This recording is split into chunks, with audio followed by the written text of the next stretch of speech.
I know the house where you heard it, or one very similar to it, a house with a garden, a master, a physician, and where there have been 3 unexpected and sudden deaths.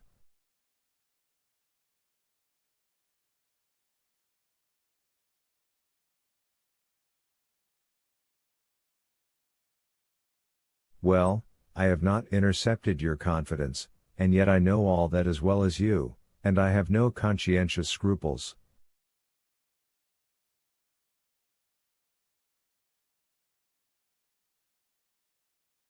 No, it does not concern me. You say an exterminating angel appears to have devoted that house to God's anger. Well, who says your supposition is not reality?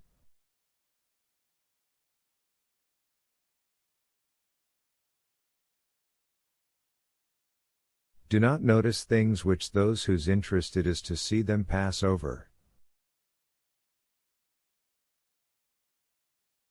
If it is God's justice, instead of his anger, which is walking through that house, Maximilian, turn away your face and let his justice accomplish its purpose.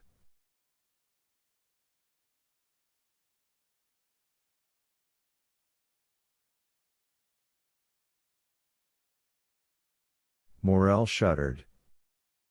There was something mournful, solemn, and terrible in the Count's manner. Besides, continued he, in so changed a tone that no one would have supposed it was the same person speaking, besides, who says that it will begin again?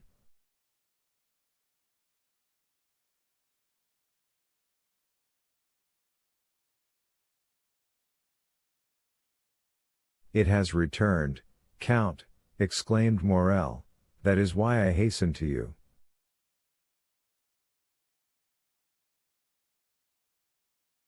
Well, what do you wish me to do? Do you wish me, for instance, to give information to the procureur? Monte Cristo uttered the last words with so much meaning that Morel, starting up, cried out.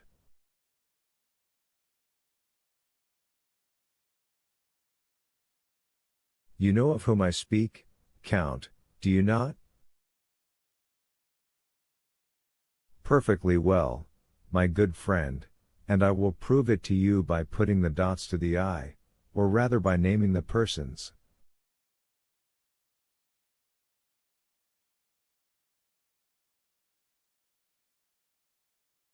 You were walking one evening in M. de Villefort's garden. From what you relate, I suppose it to have been the evening of Madame de Saint Méran's death.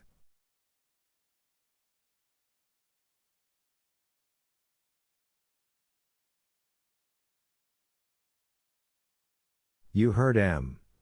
de Villefort talking to M. d'Avrigny about the death of M.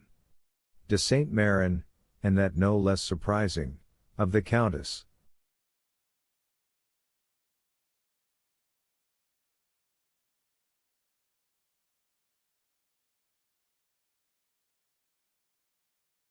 M. d'Avrigny said he believed they both proceeded from poison, and you, honest man, have ever since been asking your heart and sounding your conscience to know if you ought to expose or conceal this secret.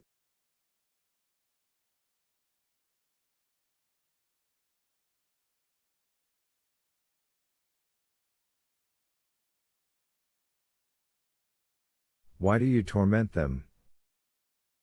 Conscience, what hast thou to do with me? As Sterne said. My dear fellow, let them sleep on. If they are asleep, let them grow pale in their drowsiness, if they are disposed to do so, and pray do you remain in peace, who have no remorse to disturb you.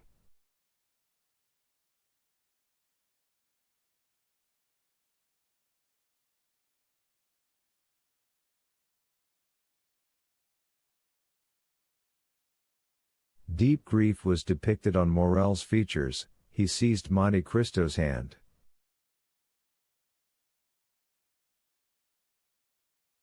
But it is beginning again, I say." "Well," said the Count, astonished at his perseverance, which he could not understand, and looking still more earnestly at Maximilian, "let it begin again. It is like the house of the Atreidae. God has condemned them, and they must submit to their punishment. They will all disappear, like the fabrics children build with cards, and which fall, one by one, under the breath of their builder, even if there are 200 of them."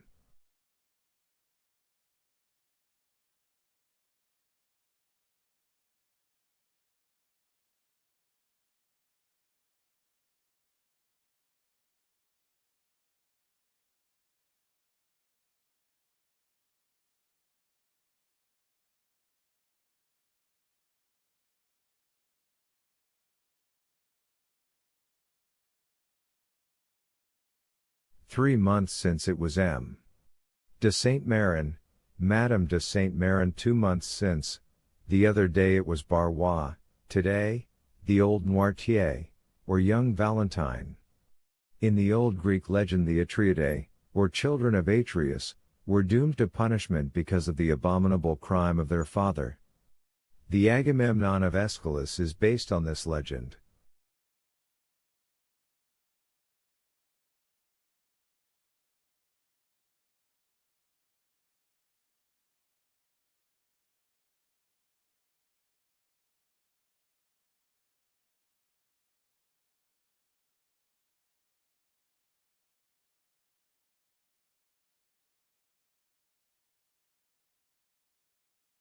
"You knew it?"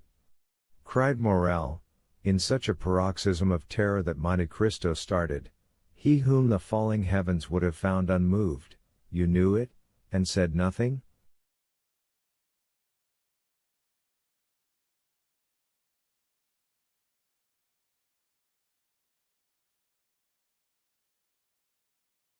"And what is it to me?"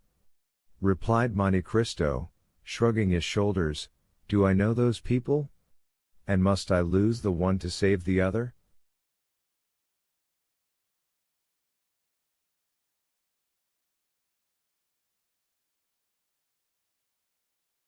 "Faith, no, for between the culprit and the victim I have no choice."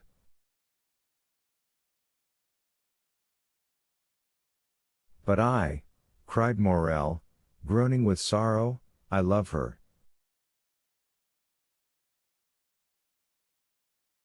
"You love? Whom?" cried Monte Cristo, starting to his feet, and seizing the 2 hands which Morel was raising towards heaven.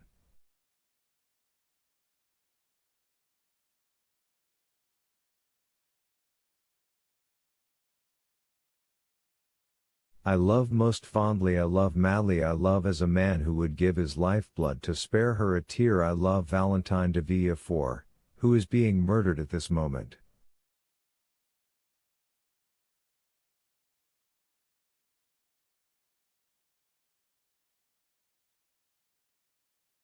"Do you understand me? I love her, and I ask God and you how I can save her?" Monte Cristo uttered a cry which those only can conceive who have heard the roar of a wounded lion.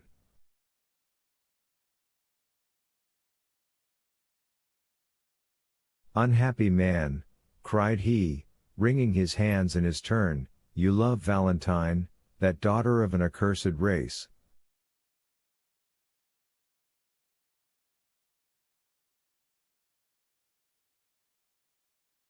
Never had Morel witnessed such an expression, never had so terrible an eye flashed before his face, never had the genius of terror he had so often seen, either on the battlefield or in the murderous nights of Algeria, shaken around him more dreadful fire.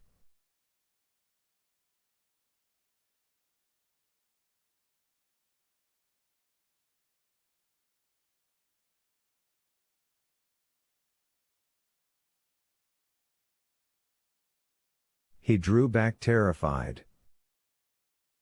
As for Monte Cristo, after this ebullition he closed his eyes as if dazzled by internal light. In a moment he restrained himself so powerfully that the tempestuous heaving of his breast subsided, as turbulent and foaming waves yield to the sun's genial influence when the cloud has passed.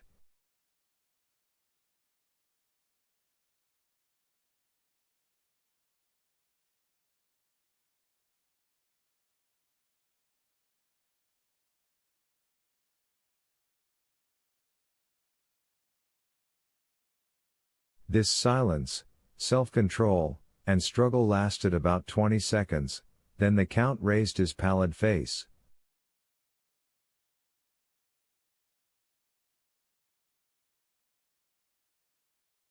"See," said he, "my dear friend, how God punishes the most thoughtless and unfeeling men for their indifference, by presenting dreadful scenes to their view.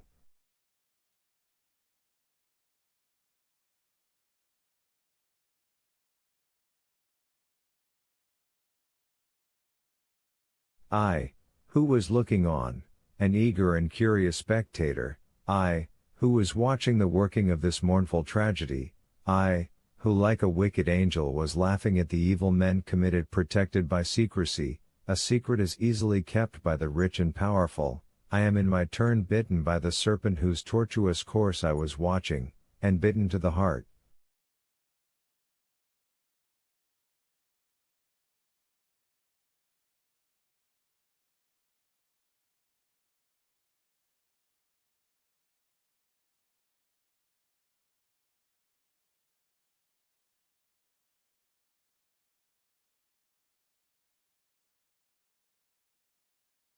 Morel groaned.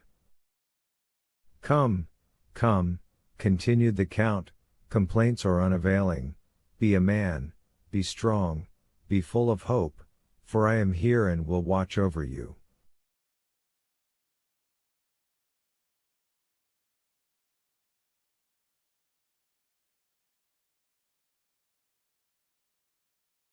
Morel shook his head sorrowfully. "I tell you to hope. Do you understand me?" cried Monte Cristo.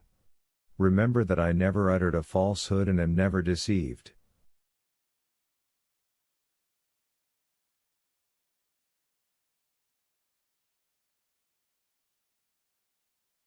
"It is 12 o'clock, Maximilian. Thank heaven that you came at noon rather than in the evening, or tomorrow morning."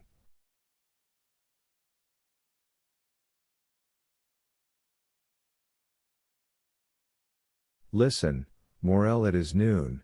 If Valentine is not now dead, she will not die."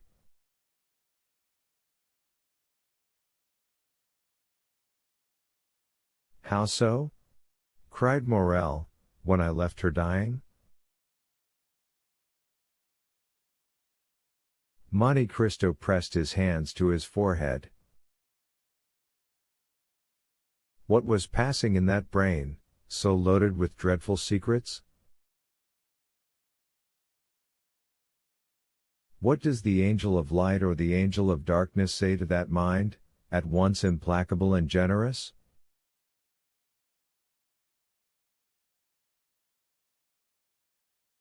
God only knows. Monte Cristo raised his head once more, and this time he was calm as a child awaking from its sleep.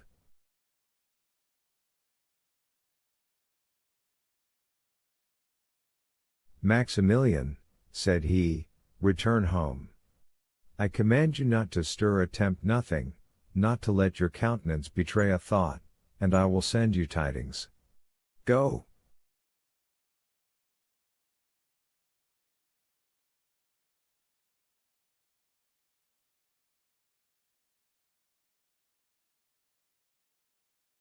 "Oh, Count, you overwhelm me with that coolness.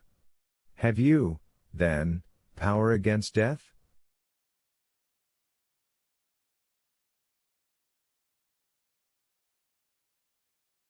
"Are you superhuman? Are you an angel?" And the young man, who had never shrunk from danger, shrank before Monte Cristo with indescribable terror.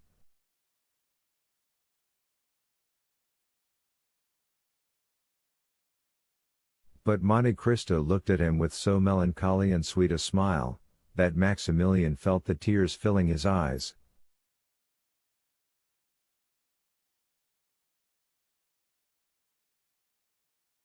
I can do much for you, my friend, replied the count. Go, I must be alone.